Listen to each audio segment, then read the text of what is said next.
আসসালামু আলাইকুম, কেমন আছেন সবাই? তো আজকে আমি এই যে পোলট্রির মুরগি দিয়ে রোস্ট রান্না করব। তো এভাবে কাইটটা নিছি, আমি মুরগিটা কাইটটা নিছি, আমি ধুবো মুরগিটা, ধুইয়া সাইকা রাখবো। তো যারা যারা ভিডিওটা দেখতেছেন পুরাটা ভিডিও দেখেন, আর ভিডিওটা যদি ভালো লাগে লাইক কমেন্ট শেয়ার করেন, ইনশাল্লাহ ভালো লাগবে দেখতে দেখতে।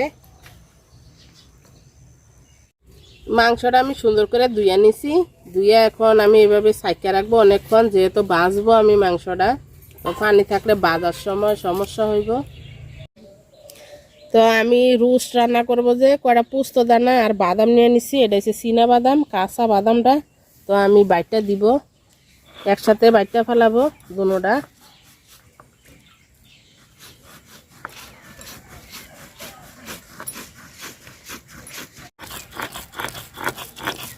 তো পোস্ত আর চীনা বাদাম বাটা হয়ে গেছে আমার, এখন তুলে নিব।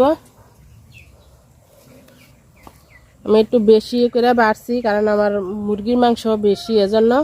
আর আদা রসুন সব বাটাই আছে আমার। তো পাতিল আমার গরম হয়ে গেছে, আমি তেল দিয়ে দিব। আগে মাংসগুলা ভাজা নিব, তো তেল একটু বেশি করে দিয়ে দিব। মাংস ভাজা তেল থাকলে আমি এই তেলে রান্না করে নিব। তো মাংসটা দেখেন আমি হলুদ আর লবণ দিয়ে মাখায় রাখছিলাম, শুধু হলুদ আর লবণ দিচ্ছি। তো আমার পাতিলের তেলও গরম হয়ে গেছে, তো আমি এখন মাংসগুলা দিয়ে ভাজা নিব।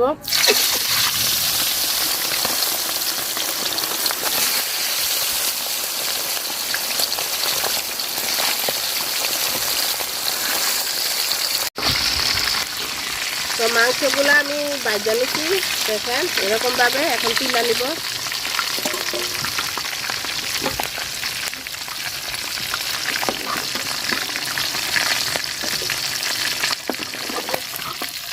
তো বাকিগুলো আমি ভাজা নিব তেলভাবে।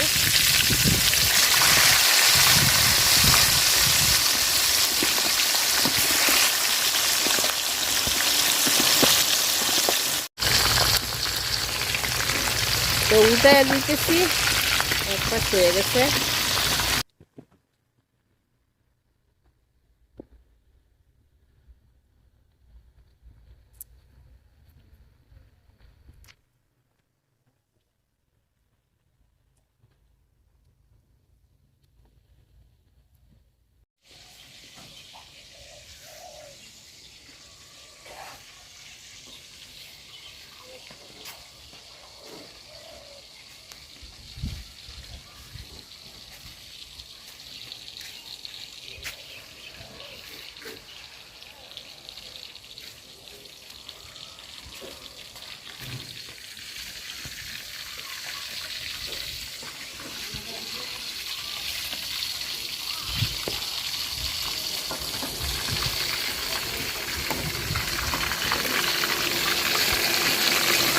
তো মাংস আমার এগুলো ভাজা হয়ে গেছে, তুলে নিব।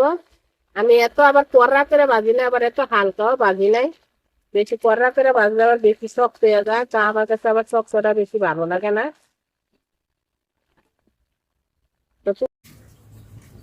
তো মুরগি ভাজা আমি তুলে নিছি। তো এই তেলে আমি দিয়ে দিব পেঁয়াজ কুচি। তেল আরো বেশি আসছিল, আমি একটু কমায় নিছি তেল।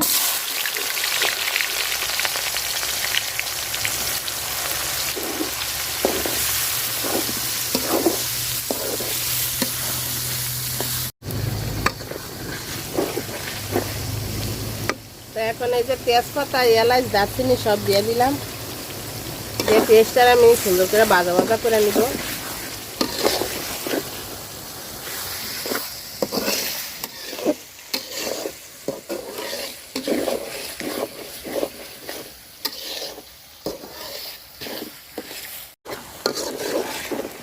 তো পেঁয়াজটা আমি ভাজা নিছি, মানে এত কড়াও ভাজি নাই, আবার এত হালকাও ভাজি নাই। তো এখন আমি বাটা মশলা দিয়ে দিব। তো আদা বাটা দিয়ে দিব আগে, 2 চামচ আদা বাটা আর 2 চামচ রসুন বাটা দিব। তো যারা যারা আমার ভিডিওগুলো দেখেন তাদেরকে অনেক অনেক ধন্যবাদ। আসলে মাঝে মাঝে এই যে আমার বাড়ির সামনে রাস্তা, তো রাস্তা দিয়ে যে গাড়ি যায় অনেক একটু শব্দ টব্দ হয়, মানে একটু ভালোই শব্দ হয়। তো কষ্ট করে ভিডিওগুলো দেখেন, আর ইনশাল্লাহ সামনে আরও সুন্দর সুন্দর ভিডিও করব। তো দেখেন আদা রসুন বাটাটা আমি সুন্দর করে কষাই নিছি, এখন নিচে লাগিয়ে যাইতেছে। তো আমি একটু পানি দিয়ে আবার কষাবো। একটু পানি দিয়ে দিলাম, এখন গুঁড়া মশলাগুলো দিয়ে দিব। লবণ দিয়ে দিলাম, আর দিয়ে দিব হলুদ গুঁড়া, আর দিয়ে দিব মরিচ গুঁড়া। মরিচ গুঁড়া আমি অল্পই দিব, কারণ আমি কাঁচা মরিচ দিব। তো অল্প মরিচ গুঁড়া দিয়ে দিলাম, আর দিয়ে দিব জিরা গরম মশলার গুঁড়া। তো আমি মশলাটা সুন্দর করে কষায় নেই।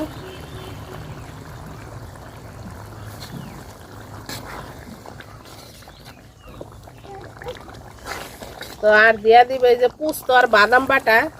তো আমার আগে মনে ছিল না দেওয়ার জন্য, এখন দিয়ে আবার সুন্দর করে কষায় নিব।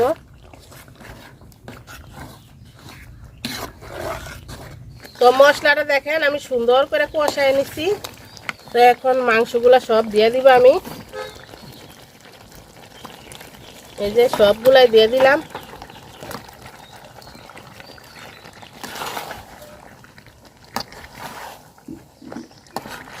এখন সুন্দর করে মশলাটার সাথে আমি চুলার আঁচ একদম, চুলার জাল একদম কমাই রাখছি, কমাই এখন মিশিয়ে নিব মশলাটা আর মুরগিগুলা।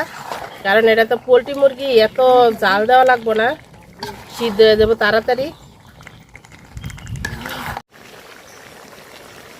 তো মুরগিটা আমি মশলার সাথে সুন্দর করে কষাই নিছি। তো মশলা আমার নিচে লাগিয়ে যাইতেছে। তো এখন আমি একটু দুধ দিয়ে দিব। আমি আন্দাজ করে দুধ দিলাম, যেহেতু আমার পোলট্রি মুরগির মাংস, তো এটা সিদ্ধ হইতে বেশি সময় লাগবে না।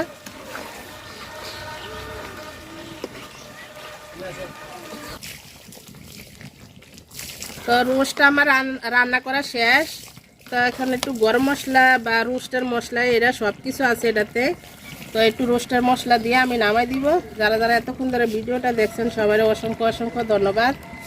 আর ভিডিওটা যদি ভালো লাগে লাইক কমেন্ট শেয়ার করেন। আল্লাহ হাফেজ, আসসালামু আলাইকুম, সবাই ভালো থাকেন।